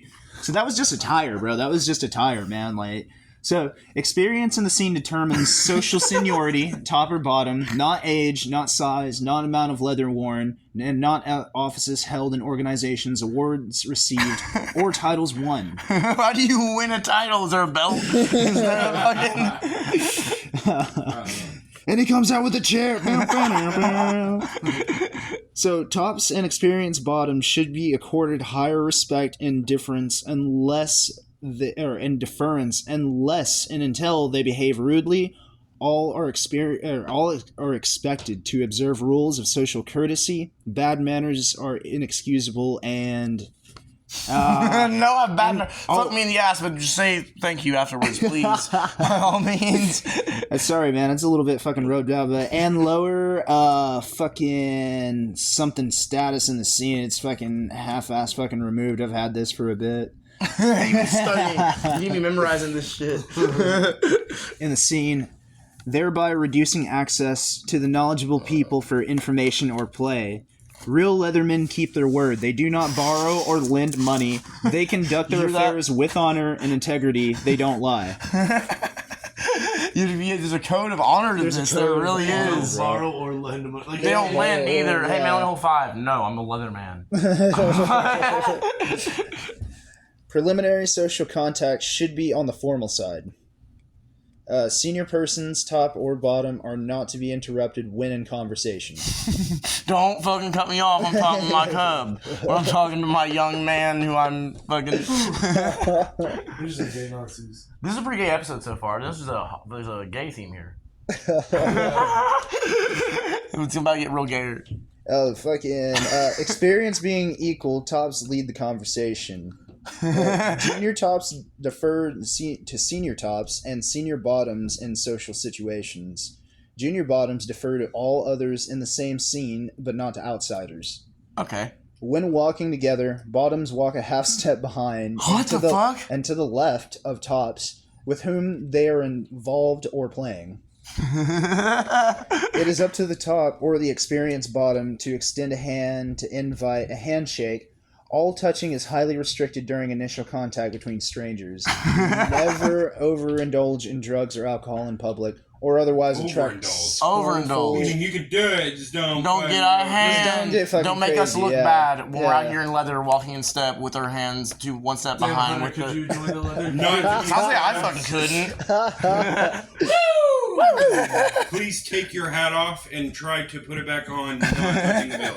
Do your fucking best. You can't. Oh, You can't be at fucking. the by the fucking side. But it Front says, never will come down correctly. bro, but it says never overindulge in drugs or alcohol in public, or otherwise attract scornful attention to oneself. To do so brings dishonor to the fucking men in the scene. Cap should always have, top, my bad. Top should always have the first two opportunities to make verbal or physical contact. The more submissive one is, the less direct eye contact one makes. What in the fuck? Is this the strictest? Is this a goddamn, what is this, the army? Or is this fucking, like, what is this? Glance frequently at or This stare. was published in a newspaper. No, it's not. He got this on the street from gay dudes in No, Tulsa. literally in the beginning, in the 80s, this was published. It was published in a magazine, yeah, dude. But so yeah, dude. Okay, so it says the more submissive one is, the less direct eye contact makes glance frequently at or stare at his boots only when cruising. Less so in non-sexual conversation. The more dominant one is, the more direct eye contact is, unless there is no erotic interest, cruising only. Well, I'm noticing this isn't autism friendly, because if you're autistic, you don't want no eye contact at all, right? That's fair, yeah, dude. It makes you uncomfortable. Yeah. Not autism. No, autistic people probably like the idea of being a leather club, but they probably overthink it. There's probably an autistic motherfucker. Probably an autistic person wrote this. Oh boy. Probably. So, men in the scene do not discuss or write about the scene with outsiders. All men in the scene must be able to spot outsiders with the right stuff and be ready to facilitate them into the scene after they indicate sincere interest. Wait, that is, you can't bring people in unless they are willing to, right? Is that what it is? You Yeah, can't but he just said you don't discuss it to outside. He published a fucking guideline for it in a fucking magazine. And everyone's wondering what the fuck the secret society of Leatherman is. None of these rules are taught or explained to anyone except by innuendo, inference, or example. Or you write it on a piece of paper and give it out in the middle of Tulsa. Yep. Imagine scrolling through fucking Home and Garden. Jesus fucking Christ! What the fuck is this? Oh, man. Erotic technical information is only shared among peers. So if we're talking shop talk, how to fucking get your transmission going, how to fucking get the carburetor, like the important things on erotic, what kind of lube to use, how fucking hard to go, what's the best brand, like we can't be telling outsiders, to keep our secrets to ourselves. So we know what we're fucking doing. Shit. Maintain formal and non-committal relationships with those outside the scene. Avoid contact with feminine men. Women avoid contact with feminine men? Yeah. So this sounds like it's a gay thing, Hunter. It sounds like a gay thing in a weird way. This chapter might be, yeah, dude. I don't know about leather fetishes. For people that just got out of prison? Yeah. Yep.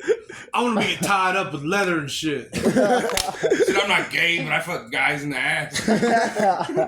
Maybe out of the army, maybe, dude, because that's like, dude, that'd be fucking crazy. Because they got some fucking strict rules, apparently. Dude, this sounds like one of those like World War II, like fucking dude, like World War II. World War II, real fucking like Nazis. We will find the enemy. We will bring back 10 scalps. We will wear leather. You will stay half step away from me. You won't make eye contact. You will wear a bandana in your left pocket to indicate that you were into fucking being butt fucked and not butt fucking somebody else, you will not wear. You wear your keychain on the left side or the right. Okay, so it goes on to say that women are not allowed, although senior people may occasionally have intellectual or brief social relationships with the occasional qualified kinky woman, but only in private. So you can have a girl over, but she's gotta be real cool. You gotta be real Cool with all this shit. It's gotta be real fucking cool, She can't bro. be lame. You can't tell her about it though. Yeah, If she's gonna make fun of our leather, then I don't want her over here. Okay, so that was a reference from Baldwin G and Bean JW 2003, Ties That Bind, the sadomasochistic leather fetish erotic style, issues, commentaries, and advice. Daedalus Publishing Company. That's fucking beautiful. I couldn't even imagine fucking reading that in a fucking magazine, dude. I'm glad you fucking brought that out here. Yeah. All right, so we're at an hour and 14. I think this is going pretty fucking well. Yeah. What I would like to do now is I think that it's time for us to ask Aaron some like hard questions. What's up? All right, man. So, okay, first thing I want to know is what's your game? Like, how do you fucking like you have this thing, right? I always have this joke. This is what it seems like you do, where you'll get with a girl, right, and then something bad will go on. And this is how I know you do it, is because they show up to my house, goddammit. That's how I know that you do this, right? Okay? The Aaron Tucker fucking... I've been there before. Yeah. So the Aaron Tucker breakout method is this, right? It seems like at some point you give up on the relationship or something happens, and you go, and you're like... This is what I imagine you do. I don't know if this is what you do. You're like... Hey babe, can I fucking borrow your card, your debit card, and go to the store? I'll be right back, right? And then you dip. You go to Joplin or Muskogee or Tulsa or Western Kansas. I don't know where you go. And then they go, and then you tell them that you're at my house and I haven't seen you in a year. No, I don't You've done even that a tell couple times. You've done that a couple Well, that was times. with Sarah. No, you did Brittany too. No. That's how I met was at Brittany. your That's house. how I met Brittany. She just That's how I met thought Brittany. I was over there. Okay, well, for a reason, you got bitches showing up at my house thinking that you're there and I haven't seen you in a year, okay, is what's going on. So, okay, you do this, you go, you drive out, and they get all fucking mad, and I assume you just ditch their fucking car, right? No, and I'm so, right back. well, there's some sort of, like, the other lady that we're not gonna name, you ditched her car, right? The crazy lady took my car. Ah, yes. Yeah, absolutely. you ditched her car, and then one was Savannah's car. You've done this to 4 to 5, you've done this to 4 women at Savannah has least. her car. She messaged me, and I can pull messages where you did the same thing. Yeah, she has her car. But you gave her the car back. Yeah, no, because So I actually I okay. faked going to work to go fuck hoes in her car. Which is the real fucking alpha move you think about. And none of these are bad looking women. None of these are trashy. These are all middle class hot women that Aaron gets with and does this to repeatedly. Oh, and so, the women that I'm cheating on them with are same class or better. really? Yes. But I'm amazing. normally sleeping with them and not dating them because they're probably better. Wait, so what makes you want to go out and, like, why don't you just break up with them? I don't. Oh, at the time, well, because I had just Savannah. I had just left Sarah like maybe a week beforehand. Right. No, Actually, you were Savannah was a the reason I left Sarah. Right, I remember that. That's right. Yeah. So, and the whole time I was dating Savannah, she would not like put a name on it, and she kept fucking around with this dude at her work, and she kept saying, "Hey, I'm gonna go on a date with so and so." As I was living in her house, so I stopped fucking caring, and I was like, "All right, I'm going to work. And I'm going I'm to going take to your work. fucking I'm car. going to work." And What was the fake job? Oh, it was when I was working at ODOT. Well, you weren't working. You were lying. No, Yeah. it's. I just kept saying, "Oh, I'm getting called in at night." Because that was a thing. That was I a could get thing. called in at You night. got called in like on acid one time, right? Yes. Do you want to tell about that at all? Okay. It was to plow. It was to. Okay, so Okay, I worked explain, at Oklahoma Department of Transportation as a machine operator, or an operator. It was a EO1. Anyways, so what I'd do is, especially during the winters, before it started snowing and icing, I'd go and salt and sand bridges, curves, shit like that. After the snow and ice hit, I'd go and plow. Okay, I can't remember who gave me the LSD. I took too much LSD. I get called in at like 2 a.m. And I was like, I'm fucking tripping balls. like the whole ride to Muskogee, because it was in Muskogee, so I had to drive all the way to Muskogee. I was in a fucking space shuttle. It was intense as fuck. Fucking the lights, dude. It's like shit. It's like a particle beam blaster, just fucking like stars and shit shooting through me is what it fucking felt like. It was intense as fuck. And then the second I got into work, they were like, "Oh, you're gonna go with him." And I was like, "Okay, bet." And we got in the truck, and I was like, "You're fucking driving." I was like, "I am not plowing snow and ice." Did he know? No, he was like, "Oh, I don't care." But you went in there and he knew something was up. No, bro, it was night. You couldn't see my eyes. Okay. Yeah, pitch black outside. Okay. That's fucking awesome. That's believable. So what did you have to do? You had to block off a road?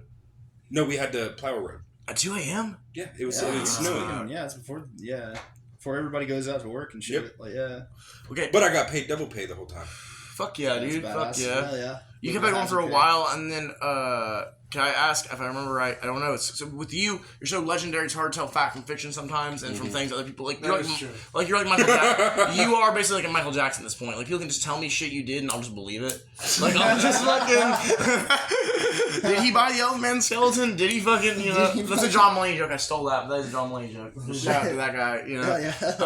But John fucking... Mulaney is fucking hilarious. So he has this thing I relate to a lot where you know how he's like real like just a nice guy, like proper fucking like probably closeted like. Are you nice guy who's proper? No. So John Mulaney is like that on his stand up, right? Yeah. And then in actuality, he was horribly addicted to Adderall, horribly addicted to cocaine. He was a complete alcoholic, and then he cheated on his wife and left her for Olivia Munn and had to go to rehab and lost all this shit. They had to fucking like his parents were a victim and shit. It was like a weird thing, right? It was like, or not as a victim, but they had to like give him like a huge intervention, all this shit. And so his next special is about like how like man, I fucked up on that one. Now I can't fucking do the same shit. And he said he was so addicted to Adderall that he was literally texting like low-level dealers in New York on Craigslist. Like, hey, can I buy fucking 10 Adderall for $50? Yeah. Fucking crazy. But no. So what I'm really more curious is that if your method to breaking up with a lady, circling back to that, is to do that with them. How? Why I had no intention of wanting to break up. Okay. So in my head, it was still good pussy. I mean, what? Every time it was good pussy? Absolutely. I mean, it just felt, look, maybe, okay, mentally, absolutely not. Physically, it was great. Right. So then that's where the lady you're cheating on or the lady that you're no, the lady I'm cheating on. Not cheating with. Okay, so like my question is like I have a lot of things examined here. Why is that? By the way, this is really old shit. I don't do this anymore. I'm married. No. Aaron has cleaned up a lot, and so as we're doing this podcast, we're gonna tell a lot of Aaron's stories. But Aaron's a great guy. I'd vouch for him. He's the best one of the best guys I know, and he's a good guy. And I'd fucking. He's had a wild life. Yeah, he's had a bunch of shit happen. And but what I want to get into is that it's like why would you choose to do that instead of just being like. I'm leaving you. Because I got really confused on what a relationship was with one of my former exes. Right. And it was more like I was more interested in the negative aspects of relationship because it's all I had the whole pretty much fucking 5 years I was with her. And so then I got accustomed to that, and that's what I looked for, and that's what I pushed in the relationship. Okay. And so I became comfortable with the bad. Huh. And so then that's what I would. I know exactly it could start good, and in my head I'm like, this is bad. Right. So I have to make it bad, and then I'm like, now it's good. Because once it's good, you feel like, well, we shouldn't be there's something along. wrong. Something's about to happen. You should be struggling. Yeah. Whenever you're with someone and you are struggling, like maybe Brittany can relate to this a little bit. When you guys are struggling and stuff, Brittany's my wife. Brittany is his wife. She's a great lady. Brittany's fucking cool. Shout out to Brittany. What's up? She ain't gonna listen to this. She ain't gonna fucking. You're gonna be editing this in your house, and she's not even gonna listen to it. Still have headphones in, but it's all good. But no, like when you struggle with someone like that, right? Like when you're like.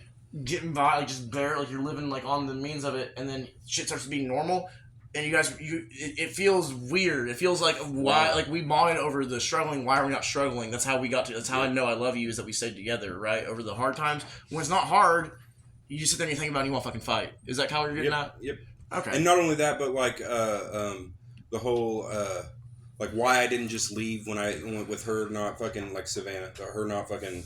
Her dating that dude at work, and it's because like the relationship I left for her was that same exact thing. Yeah, and I bet in some way that makes you feel like you're and plus it was a house. Yeah.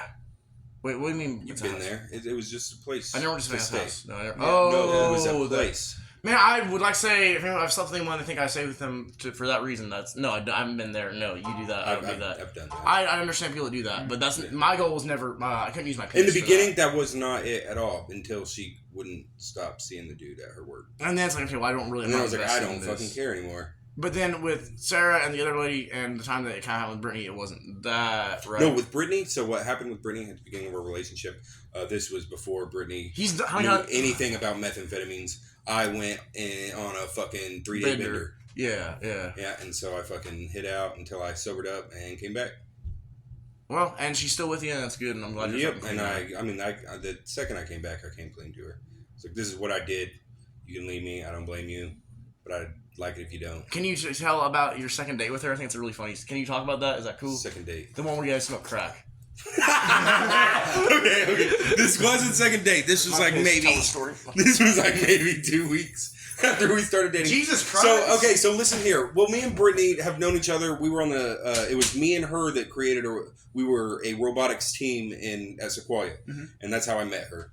Right. We went to fucking Oklahoma City. We once stayed up there. Then we went to Worlds, and did not do good at Worlds. And Chinese are fucking crazy. Anyways, so we fucking go to Tulsa. We go to this bar, and I'm fucking, playing pool, getting Aaron drunk. You know what I'm saying? Fucking, it was a punk bar, listening to some badass music. And I'm like, damn, you know what I really want? Because I had also just came off of being a really hardcore cocaine addict.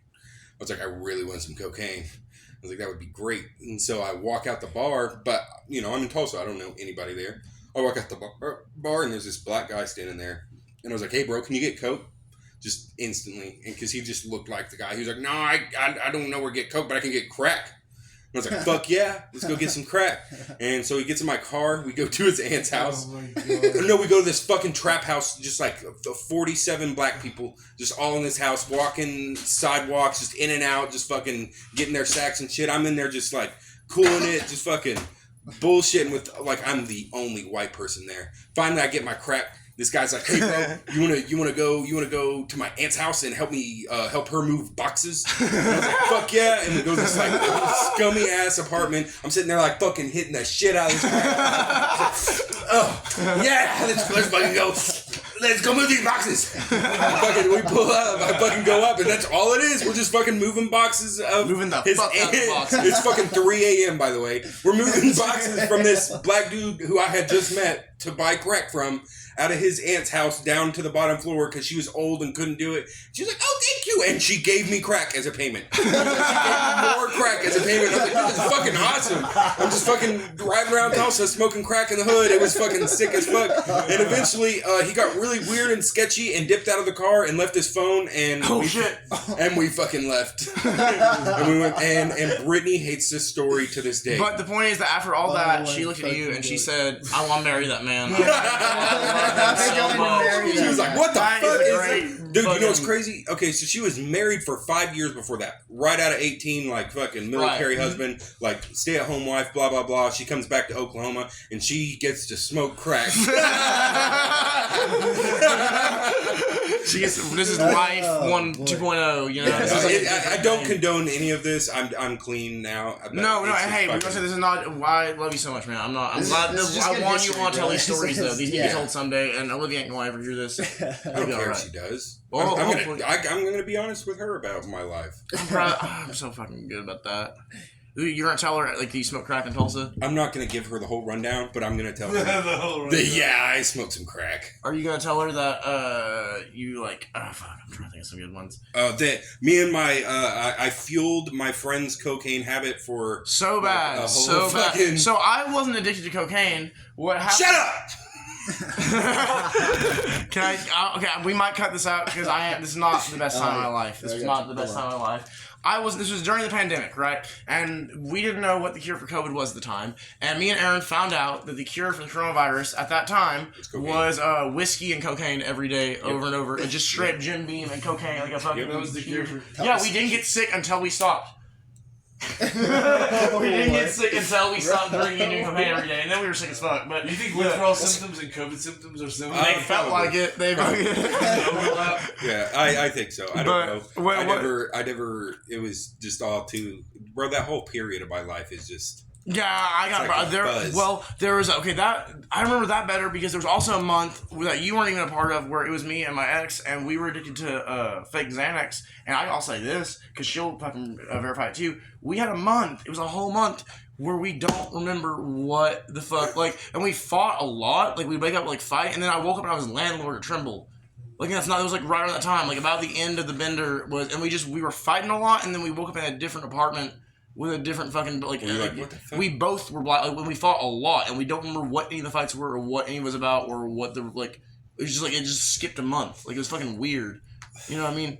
But I wasn't addicted to, well, I mean, I was addicted to that shit, but it would have been a lot easier not be addicted to it if it wasn't for the fact that you would show up at my house every single day at fucking 11 to 2, something like that. You wake me up from wherever the fuck I woke up on. This is a routine, right? No one was working. The pandemic was shut down. He had a CNG Honda Civic. They got how many miles a gallon?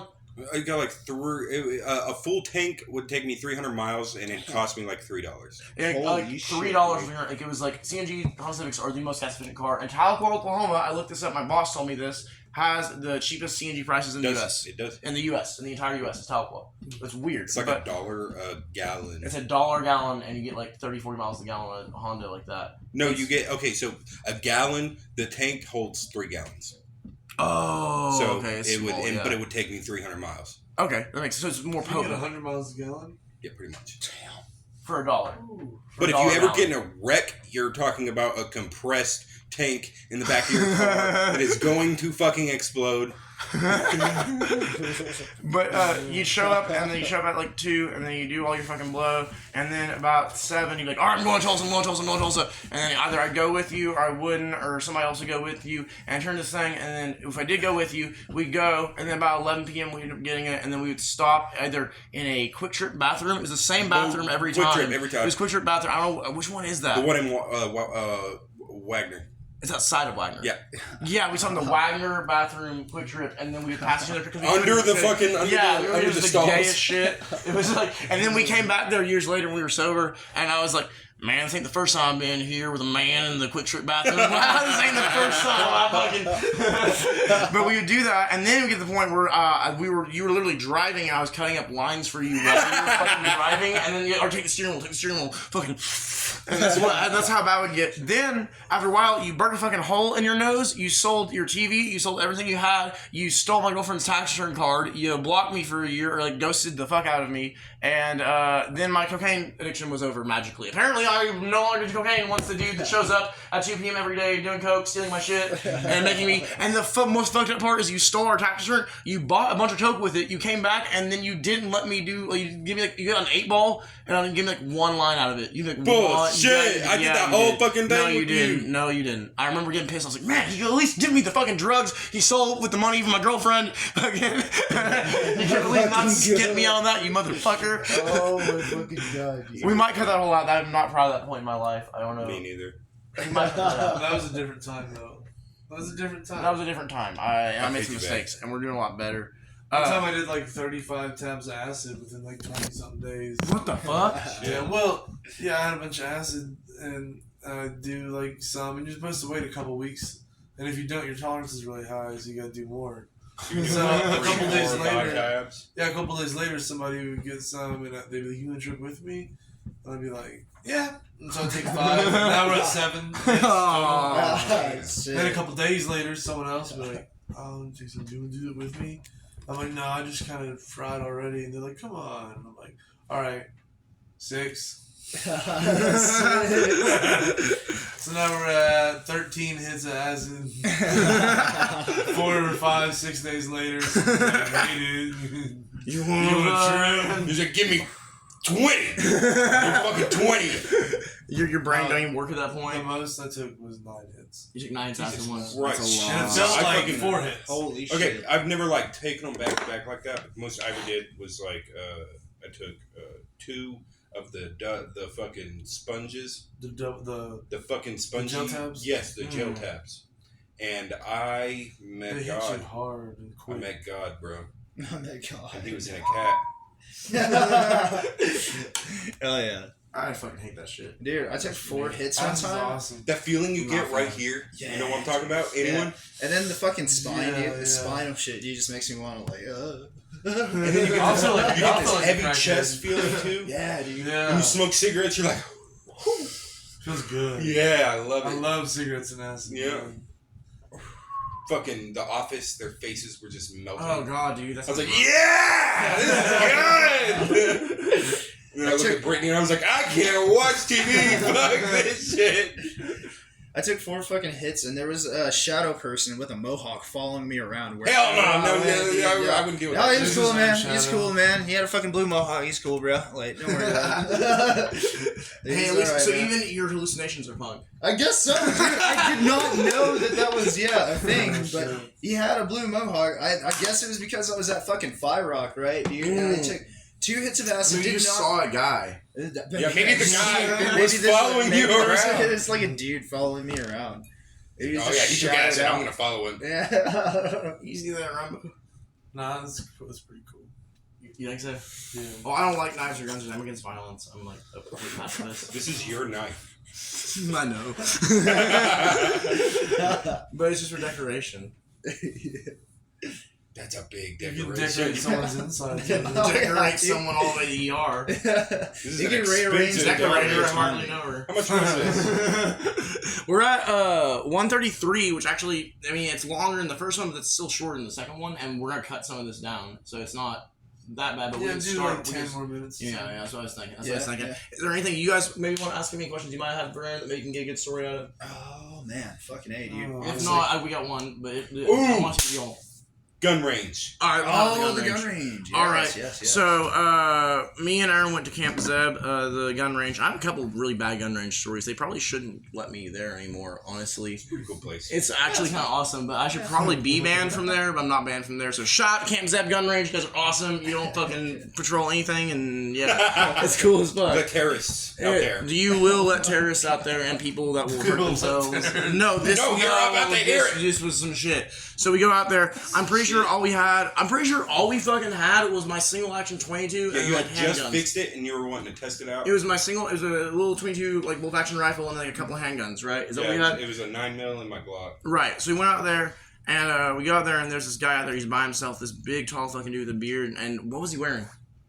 He had like sandals and gym shorts on, and he had an AR-22. That's all he had. He had a tricked out AR-22, and he was it wasn't just even tricked out. It was stock as fuck. actually it was stock as fuck. He had a big cart at 22 and an AR-22. He was just sitting there at the same spot at the range, going pop, pop, pop, pop, pop, pop, pop, reloading, pop, pop, pop, not saying anything, just looking at the fucking background of it. Right. And I don't remember, how did he even approach us? We asked for 22 ammo. Yeah, so we ran 22 ammo. We see he has some. He's like, yeah.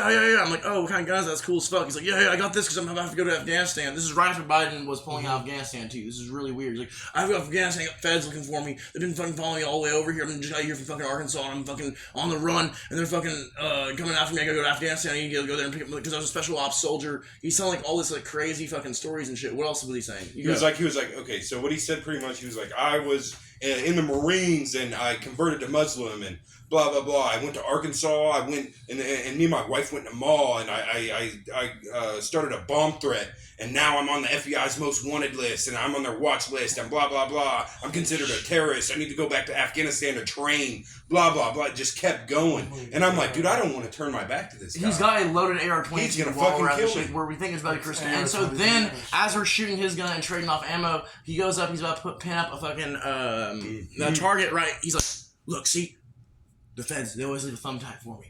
Look, they always leave. And he picks a fucking thumbtack up off the ground. He's like, they plan this here. See if they plan. I know you're fucking one. I know you know. He's like, I'm like, okay, you crazy motherfucker. And so then he's going off about all this shit, and he's saying that he's like a reform Muslim and that he's on the run from this shit. And then he gets in his little fucking shitty Honda. He leaves us with the ammo. No, we leave first because we got sketched out. And as we were leaving, he was like, tell the feds I said, hey. And I was like, oh God, he's gonna fucking shoot us! He's gonna fucking shoot us! And then we go home and we look it up, and every fucking word he said was true. We looked his name up, everything, the bomb threat, the FBI is fucking looking for him. Everything he said was fucking His true. picture was up there. He had a big beard and a turban and everything. Every fucking word he said was true. Every fucking word. He was running from the feds. They were fucking out to get him. He did try bomb Wall, Arkansas. He did do jail time over it. He was a fucking veteran. It was in the article. His wife was still in Washington in the prison up there. Who is this guy? I can't remember his fucking name now. God damn it! But we fact checked it, and I was like, and Jamie pulled it up. His name. Come on, Aaron, pull it but up. I fact checked it. We fact checked him the second we got home, and we were like, what the this is fuck? fucking him. I was like, what the fuck? So listen, y'all were just out there getting 22 ammo. He gave us the whole box. He gave us the whole box. He said, I don't give a fuck. He take the whole box, which is weird because he said, I don't need it. I can't take it with me. Oh, that's what it was. Yeah. Which how is he He was just training with a we gun. asked him, and He he also hadn't was answered. tweaking very hard. The second he No, said the that dude wasn't tweaking. That was a thing, mentally ill. That was not a tweaker. That was a mentally ill person. Oh, was it? That was a mental. Well, that the was second he no said the way. thumbtack thing, I instantly was like, That was oh, someone you're that saw fucking on combat drugs. or something in their brain. It was like the FBI planted that thumbtack. No, he did that. They He did not do that.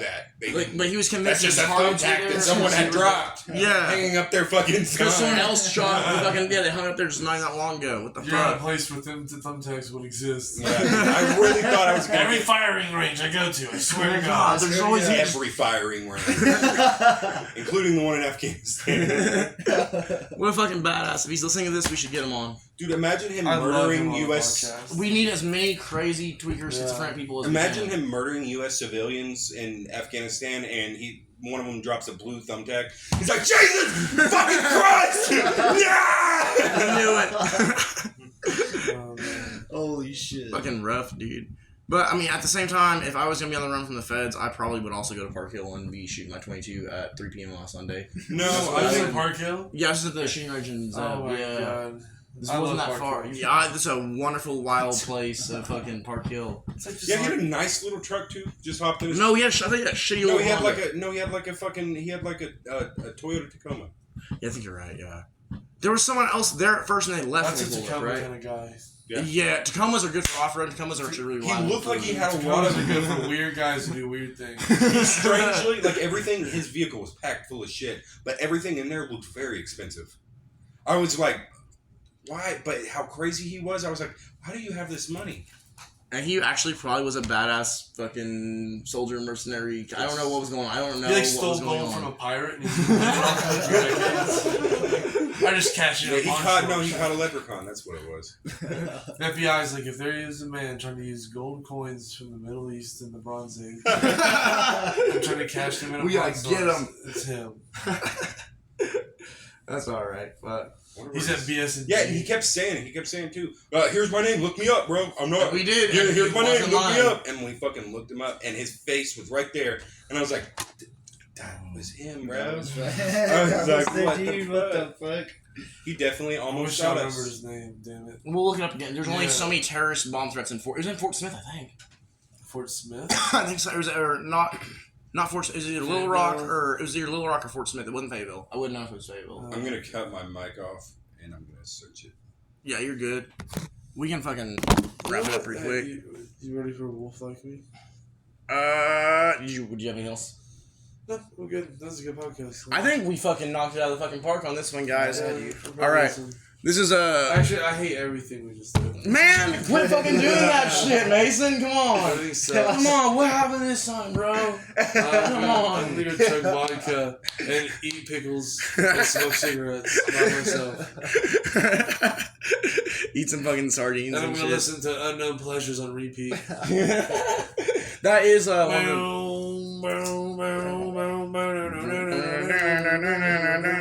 Shadow Flame. Me and Hunter fought to that song. That's a story for a different day. Oh, my Or no, God. we fought right after that. Was it after Shadow Play? It might have been Yeah. after Shadow Play. Yeah. We Shout played out- Le Bang Douches. Shout out Shout Joy out Division. Shout out to Joy Division, them dead as Shout fuck. I got their shirt on. Oh, you got the shirt right now. The shirt on right now, yeah. That's funny as fuck. Yeah, you didn't even notice. I didn't even notice. That's how ignorant I am of my friend's fashion. Well, hey, I'd be ignorant too, but actually, you're kind of fucking. You got the drip. You got what the kind of fucking? Where'd you get the watch? Come on, man. This watch, Yeah, where'd you get the watch? you know, y'all are the type of people who need to be wondering where I need to get this watch from. It's a little place, it's foreign. I'll let you know. Have you ever heard of it? It's called Dubai. It's fucking. It's a little further east. Yeah. There's a merchant, a very famous merchant. He's well known. It's Very well known. Only the finest. Very well known. People call him Timu. Shout bro, out to I fucking can't. Temu. God damn, I want you ads for them. I don't want anything to fucking do with Team So Moon. I didn't support Timu. And then they started wanting to support me. But Elias did, and he gave me this fucking watch. Is that where it's from? Yeah. Fuck yeah, dude. Let me see it. Fuck yeah, dude. Yeah, dude. That's crazy. It looks like if Ronald McDonald sold cocaine, this is what he would wear. That's his fucking shit, dude. I'm I'm selling it. All right. Should we start the shit, man? All right, yeah. So this is we've been trying to do this ending song. I thought this would be pretty good. This is Wolf Like Me by TV on the Radio.